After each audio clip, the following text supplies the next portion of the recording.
சஹாபாக்கள் மரணிக்கு அனுப்புவதில் போட்டி போட்டுக்கிட்டார். சதகாவில் போட்டி போட்டார்கள், இல்முல போட்டி போட்டார்கள், இபாதத்தில் போட்டி போட்டார்கள். அங்க அனுப்புவோம் சொல்லி அது யகீன் அங்கதான் போகுதுன்னு சொல்லி நாங்க எங்க அக்கௌண்ட்டுக்கு காசு முடக்கல போட்டுட்டு வந்து யோசிப்போமா, 10 லட்சம் ரூபாய் காசு கொடுத்துட்டு வந்தேன் பேங்க்ல, என்ன செஞ்சானே தெரியாது. எப்படி கொடுத்தீங்க? உங்களுடைய நம்பர் தானே, உங்களுடைய அக்கௌண்ட் தானே. ஓ எல்லாம் சரிதான், அவன்கிட்ட கையிலான கொடுத்து வந்து அதை விசித்த தானே கீழ்த்தானே, ஓ எல்லாம் இருக்குதான் என்ன சொல்லுவோம். அவன் புத்தி என்ற விஷயமா எனக்கு ஒன்றும் பகுதியா இருக்கு, அது புத்தி இல்லையா. நாங்க 10 லட்சம் 10 கோடி கொடுத்தாலும் நிம்மதியா இருப்போம். பதுக்கிருக்கு, என் அக்கௌண்ட்ல இருக்குது, என் கணக்கில் இருக்குது, எனக்குத்தான் இருக்குது. அது வீட்டை வைக்கிறதை விட அங்கே வைக்கிறது பாதுகாப்பு அப்படின்னு இருப்பேன். தெரியும், அது அங்க இருக்குது, கிடைக்கும். இதை விடவும் சஹாபாக்கள் எங்கட கையில இருக்கிறதை விடவும் அல்லாஹ் கையில கொடுப்போம். அது அப்படியே கிடைக்காது. அல்லாஹ் பன்மடங்காக தருவான். அது 10 மடங்காகி தருவான், அது 700 மடங்காகி தருவான், 7 லட்சம் மடங்காகி தருவான், 49 கோடியாகி தருவான். அங்கால கணக்கில்லாமல் ஆக்கி தருவான். அஜ்ருன் அதீமா. அது எண்ணிக்கை கிடையாது, அது என்னன்னு சொன்னீங்களா. சாதாரண அமலுக்கு 10ஆக மாத்தி தருவானதான். அப்படியே கூடி ஒவ்வொரு மடங்கு வந்து தாவத்துக்கு வழக்கில அஜ்ருன் அதீமா கணக்கு போட இயலாது. அதனால சஹாபாக்கள் முடிவெடுத்தாங்க, அங்க அனுப்புவோம், மாத்தி அனுப்புவோம். இந்த பணத்தை ஆகலத்துக்கு மாத்தி அனுப்புவோம், இந்த காலத்தை அனுப்புவோம், எங்களுடைய நேரத்தை அனுப்புவோம். எப்படி அனுப்பி கொண்டே இருந்தார். அதுல போட்டி கொண்டே இருந்தார். கவலைப்படல, கையில் உள்ளது இல்லாம போயிட்டேன்னு கவலைப்படல. ஆயத்திறக்குது, முதல்ல குறிதுவாக கர்தல் ஹசனா, கடன் கொடுக்க அல்லாஹ் கடன் கேட்கிறான். கடன் கொடுக்கிற யாருக்கு? அல்லாஹ் கடன் கேட்கிறான்.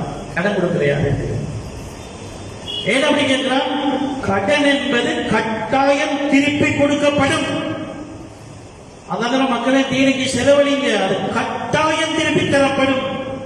கடனை போட பெய்து நினைக்க வராது, அது திருப்பி வாரதுதான். அது அதுக்கு சஹாபாக்கள் வரலாறுடைய உதாரணங்கள் நிறைய இருக்குது. கொடுத்தாங்க ஒரு காலம், பின்னால வந்து கொண்டே இருந்தது. கஷ்டமான காலத்துல கஷ்டப்பட்டிருந்த கொடுத்தாங்க. பிறகு அடுத்த அவனுடைய வாழ்க்கையில அடுத்த கட்டம் ஆரம்பிக்கப்பட்டது. வந்து கொண்டே இருந்தது, தலைக்கு மேல வந்து கொண்டே இருந்தது. அதுதான் கடன். நீ கொடு, பிறகு நான் வந்து கொண்டே இருப்பேன்.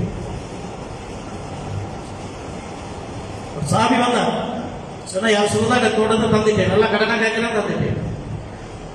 போய் தோட்டத்துக்கு வெளியில நின்று தோட்டத்துக்கு உள்ளுக்குலாம் அவன் வீடு இருக்குது. அந்த வீட்டை விட்டுட்டு கொடுக்கல, வீட்டையும் சேர்த்து மொத்தமா கொடுத்துட்டான். மனைவியை கூப்பிட்டான், வீட்டையும் தோட்டத்தையும் சேர்த்து அல்லாவும் கடனா கொடுத்துட்டேன், நீ வெளியில வாண்டு வெளியில அது உள்ளுக்க போகல. கொடுத்தாச்சு, நான் உள்ளுக்க போவே இல்லாது. நீங்க உள்ளுக்கிறது வெளியில வர்றதா, வெளியில உள்ளுக்குள்ள போவே இல்லாது. மனைவி அடுத்த கேள்வி கேட்கல. எங்கட மனைவி நாங்க அப்படி செய்ய மாட்டேன், செஞ்சாலும் எங்களை மனைவி 1000 கேள்வியை கேட்பான். எதையும் சேர்த்தா கொடுத்தீங்க, எல்லாத்தையுமா கொடுத்தீங்க, வீட்டையும் சேர்த்தா கொடுத்தீங்க, ஏன் அப்படி கொடுத்தீங்க, எனக்கு ஒரு வாக்கு பேசிட்டு கொடுத்தீங்களாமே, ஏன் அவசரப்பட்டீங்க, கொஞ்சம் யோசிச்சு கொடுத்தீங்களாமே, எனக்கு 1000 வேலை இருக்குவா என்று எவ்வளவோ பேசிட்டு வந்திருக்க மாட்டாங்க. ஆனா அவர்கள் தீனில் எவ்வளவு வேகமா போனார்களோ மனைவி கூடவே கூட்டிக் கொண்டு போனார்கள். மனைவி என்று வள்ளி கிட உனக்கு தீ தேவை, நான் போறேன்னு போவேன். அப்படி போற நேரத்தில் தான் எங்களை தீனுடைய வேகத்துக்கு மனைவி தடையா இருப்பான். அவனுக்கு விளங்கப்படுத்தல, விளக்கம் கொடுக்கல. சாபாக்கள் எவ்வளவு தீனை எடுத்தாங்களோ அப்படியே மனைவி கொடுத்தாங்க. எவ்வளவு விளங்கினார்களோ அவ்வளவு மனைவிக்கு விளங்கப்படுத்தினாங்க. எவ்வளவு தயாரோ மனைவி அவ்வளவு தயார். அதனால யோசிக்கல மனைவி. என்னைக்கு எந்த யோசனை எதுவோ அதான் என் மனைவியிலே யோசனை, எந்த முடிவு எதுவோ அதான் என் மனைவியிலே முடிவு, என்னுடைய சிந்தனை எதுவோ அதான் என் மனைவி. ஏன் அப்படிதான் ரெண்டு பேரும் சோடியாக போய்கொண்டே இருக்கிறார் ஆகத்தை நோக்கி பயணம். நாம் பயணத்தில் போய்கொண்டிருக்கிறோம். உலகத்துல மதிமை எங்க மனைவி சொன்னார், ரவியத்தை திஜாரா ரவியத்தை திஜாரா, லாபமான வியாபாரம் லாபமான வியாபாரம். என்னது? இருந்த வீட்டையும் பறியெடுத்து வெறுங்கையா ரோட்டுக்கு போறது இருக்கிறது, அதுக்கு பேர் லாபமான வியாபாரம். அதுக்கு பேர் லாபமான வியாபாரம். என்ன விளக்கம் இது? இது என்ன விளக்கம் என்றால் துனியாவை மாத்தி மாத்தி ஆகிரத்துக்கு அனுப்புகிறது, அங்கு போய் நிரந்தரமா அனுபவிக்கிறது. அப்படி அனுப்புறதுல இதுதான் பாக்கியம். பார்த்துக்கொண்டே இருக்கிற மௌத்து வரை எந்த எந்த எந்த எந்த அதுதான் பாக்கியம் என்ற ஒரு ஏமாற்றத்தில் வாழ்க்கை இருக்கிறேன். ஒன்றிலையும் கை வைக்கக்கூடாது. சிலரும் காசு மாத்த பையனே மாத்திரா செலவழிக்க வைக்கணும். அதனால 100 ரூபா காசு வாங்கலேன் என் கூட இல்லையா 5000 வச்சு மாத்திரா செலவழிக்கிறோம். அதனால அவனுக்கு 100 ரூபா வாங்கி கொடுக்குறது பிறகுதான் காசுல கை வைக்க பையன் குடிக்கணும் போயிடுச்சு. அதாவது வேங்களை எடுக்க பயம் எடுத்தா முடிக்கணுமோ அப்படி சேர்த்து சேர்த்து சேர்த்து வச்சு எந்த எந்த எந்த இன்னும் இருக்கு அங்கேயும் இருக்கு இங்கேயும் இருக்கு என்று இருந்தவர்கள் வெறுங்கையாக மகனையை முன்னோக்கி போவார்கள். அங்கதான் மலக்குகள் சொல்வார்கள், நீங்க வந்து அனுப்பலையே இங்கே உடையெல்லாம் வாங்கானே இருக்கீங்க, உடைய சாமான எல்லாம் துணியாவே எவ்வளவு உள்ளாக இருக்கு, எங்க உங்களை சொந்தலாம் அவங்களோட சொந்தலாம் அவங்களோட துணியாவில் இருக்கு சுவர்க்கத்தை ஒன்று வேண்டிய ஏதாவது அனுப்பியிருந்தா தானே இங்கே நாங்க மாட்டிக்கிட்டு இங்க இடம் பிடிச்சு வச்சிருப்போம். நீ ஒண்ணு அனுப்பலையே நீங்க, அதனால ஒன்றும் இல்லை ஆங்கில போக சொல்ல. அப்போதான் போகின்ற பொழுது சொல்வார்கள், லவ் குன்னா நஸ்மவு அவ் நாக்கிலு மா குன்னா ஃபி அஸ்ஹாபி ஸஈர். இதெல்லாம் விளங்கப்படுத்திக்கப்பட்டீங்க உலகத்தில். நாம கேட்கலையே, நாம கேட்டதான் கதை வேறது. என்ன கேட்டது?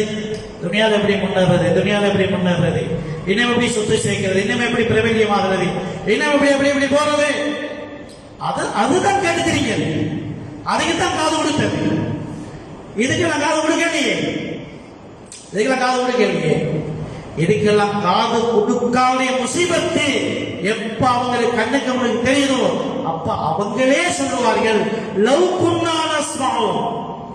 உலகத்தில் நடந்த தீனுடைய மஜ்லிஸ்கள்ல கொஞ்சம் காது கொடுத்து கேட்டிருந்தால் அல்லாஹ் அந்த புத்தியை கொஞ்சம் பயன்படுத்தி என்ன செய்வோம் யோசிச்சு வாழ்ந்திருந்தால் மாப்பண்ணா அஸ்ஹாபி ஸஈர். ஸஈர் என்ற நரகத்தை வந்திருக்க தேவையில்லையே சொல்வார்கள். நீ காது கொடுக்கவில்லை, புத்தி கொடுக்கவில்லை. காது கொடுத்தது வாங்கால, புத்தியை கொடுத்தது வாங்கால. காதை கொடுத்தீங்க அங்கால ஒன்று கூதவாத பேச்சுக்கு அதுதான் காதை கொடுத்து கொண்டிருந்தீங்க. புத்தியை கொடுத்தது இந்த ஏமாத்தமான பேச்சுக்கு தான் புத்தியை கொடுத்தீங்க. இங்க புத்தியை கொடுக்கல, காதையும் கொடுக்கல.